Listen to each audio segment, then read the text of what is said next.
Hi there, this is Heather and welcome to my presentation on the complex topic of globalisation. We'll be looking at globalisation specifically with reference to technology and communications and how this will affect us as educators. Let's get into it.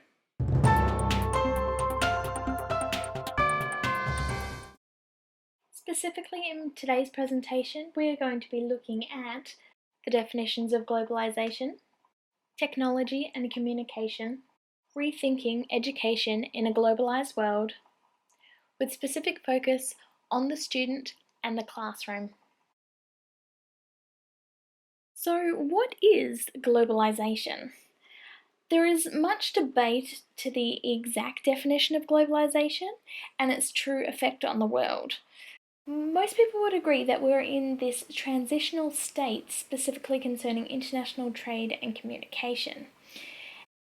Tate describes globalisation as a complex amalgam of transnational networks, flows, practices, and transformations.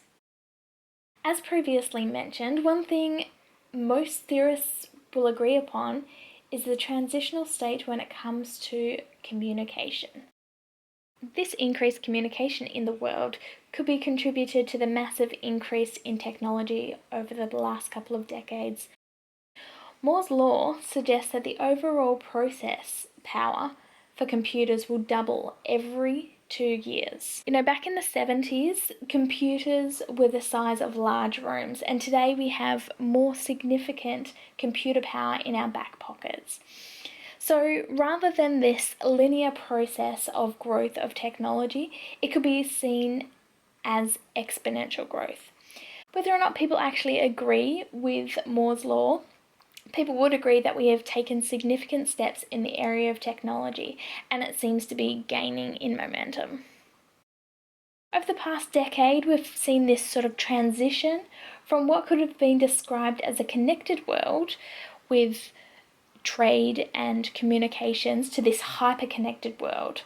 This hyper-connected term was first introduced by Quan House and Wellman. This hyper-connected world is a result of the introduction of social media, including platforms such as Facebook, Twitter, Instagram.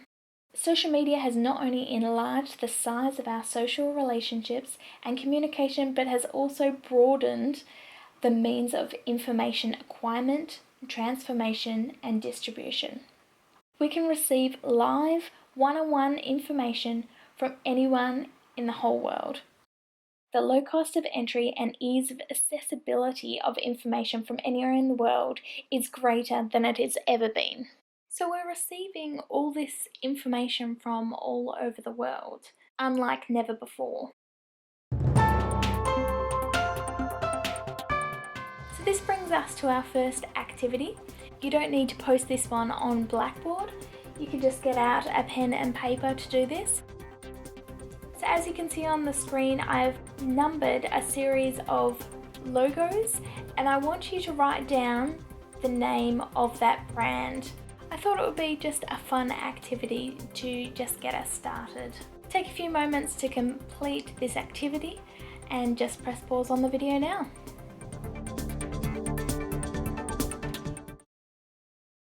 So how do you think you went with that activity? Did you find it easy?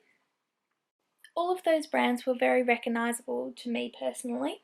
And I think it's interesting that there's even at least one brand on there, Dunkin' Donuts, that isn't even available in Australia. However, it's highly recognizable.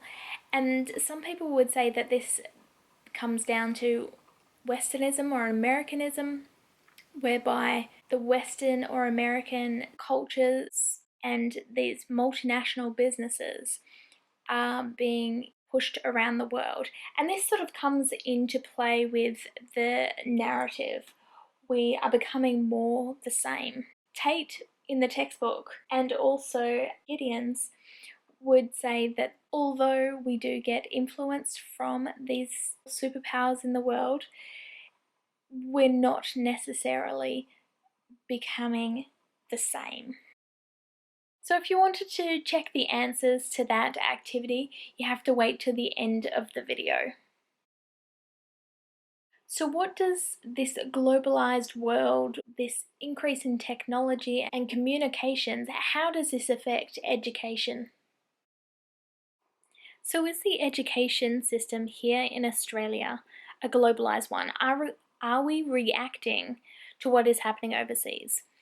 And according to Gordon Tate, yes, we are reacting in some way to a globalised world. In one way, it's to do with standardised testing, with the introduction of NAPLAN, and also with PISA and the international standards testing. So the PISA testing that students go through, it doesn't actually test how well a student has learned specific curriculum, but rather their ability to apply understandings in reading, mathematics and science to everyday problems and situations. So they will test things such as analysing texts and tables, understanding and reasoning about what writers are saying, working out solutions to real-world situations, and communicating ideas clearly. If you see on the slide here, I've presented a copy of the results from the 2012 PISA testing, and it shows the ranks across the three areas that they test, which is mathematics, reading and science. So according to PISA, we are top performers above the OECD average. So this would indicate that on the whole we are doing quite well.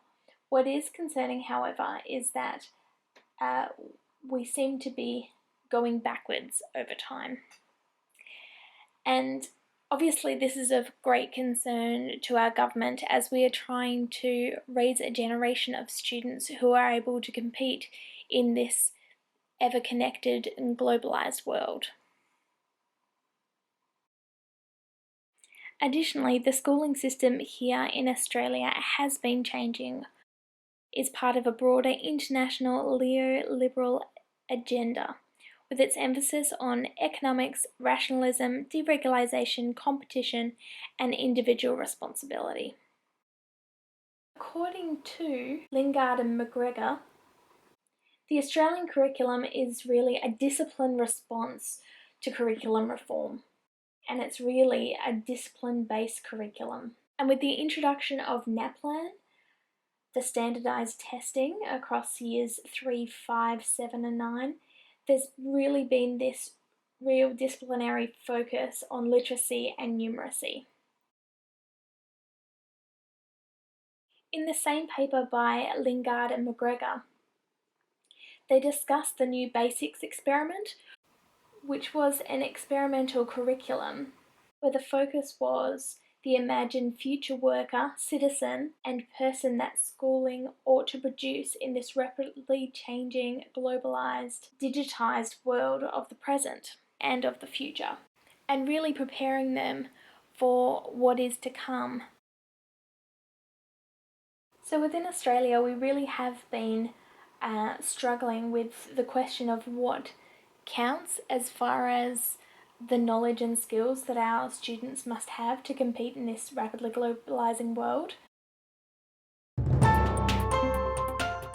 So we're up to activity 2. In this activity, I would like you to go to Blackboard and describe for me what a student should look like in a globalised environment, where they're going in the future and what skills, what characteristics they're going to require at that point. So pause this video and head over to Blackboard.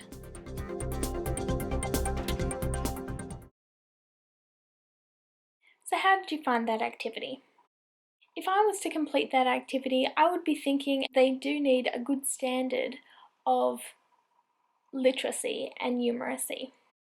I think with this ever-increasing technology world, this component of ICTs and technology, this could be achieved through the STEM program. Studies in history and geography and the arts are all very important to build that well-rounded student. I also think that Students need to be able to collaborate with each other, to work in teams, to voice ideas, to share ideas, learn how to lead, learn how to take direction from fellow peers. Students need to be accepting of other cultures and religions. They need to be inclusive and empathetic. Additionally, I think it's really important for students to know who they are as an Australian and as a global citizen. In this world where the jobs that these students are going for haven't even been created yet, haven't even been thought of yet, we need to be preparing them beyond the basic knowledge. We need to be teaching them how to problem solve, how to be critical thinkers, how to be creative thinkers.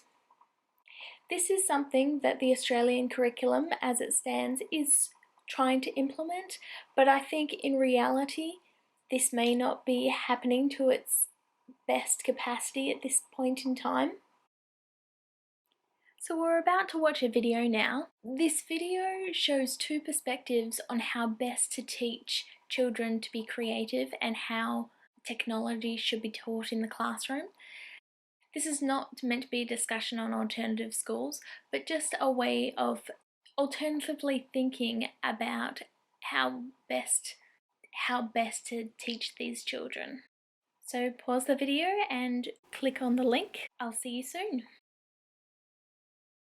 So this video showed two perspectives on how to teach children to be creative and how to teach them technology. It was an eye-opener for me because I really didn't know much about the Steiner program, that they wouldn't include technology for such a young age. However, it did make me think about whether technology is actually stifling creativity. I think this video shows two different sides, and the best outcome for the students would probably sit somewhere in between. But how can we really foster this creative thinking in our students? Many employers are now saying that they want creative thinkers, particularly for these jobs that haven't even been created yet. Our students now are going to have to create their own jobs and reinvent their own jobs when they're in these positions. So how do we do that? So on to activity 3 now. This one you don't have to post on the blackboard either. I've just put on the screen a picture of a paperclip. I would like you to write down as many uses for a paperclip that you can think of. Maybe take a couple of minutes to do this, and we'll come back for a bit of a discussion about this afterwards. Pause the video and we'll see you soon. So how many uses did you come up with? Most people will come up with 10 to 15 uses for the paperclip. People who can think creatively can come up with approximately 200 uses. So divergent thinking is the ability to think creatively. In a book called Breakpoint and Beyond, Mastering the Future Today by George Land, they tested a group of kindergarten students in a range of divergent thinking tests. 98% of those students tested at genius level for divergent thinking. That same group of kindergarten students were tested at the age of 10. 32% tested at genius level. At 15, that same group of students, only 10% of them tested at genius level for divergent thinking. The same tests given to 200,000 adults, only 2% tested at genius level for divergent thinking. So what does this tell us? It tells us that everyone is born with the capacity to be creative, but it's typically lost over time. We need to be able to foster this creativity in our classroom, because this is what this globalised world is needing from us. We need to be able to foster this in our students because this is what our students require because of this globalised world. And now our final activity. From everything we've discussed today, everything that we learnt in the lecture on globalisation, in the textbook and in our readings, and everything else that we've acquired over the space of our course, maybe to do with the activity on our description of a student, I want you to use your creativity and divergent thinking skills to reinvent your classroom. What are you going to teach? What is it going to look like? Who are the students? What is the combination of students in your class? How are the lessons being presented? We know that jobs in the future will have to be rethought and reinvented. Why not give this a go now? I hope you like doing that activity and like just having a think about what you would like your classroom to be like in the future from a globalisation perspective. I'm really looking forward to reading through all your comments and responding to them. In today's presentation, we've looked at the definition of globalisation, we've looked at technology and communications, rethinking education in a globalised world, the student, and the classroom. Thank you for watching this video. I do hope you enjoyed it and found it informative. As I mentioned previously, the answers for the quiz will be right at the end. Thank you and goodbye.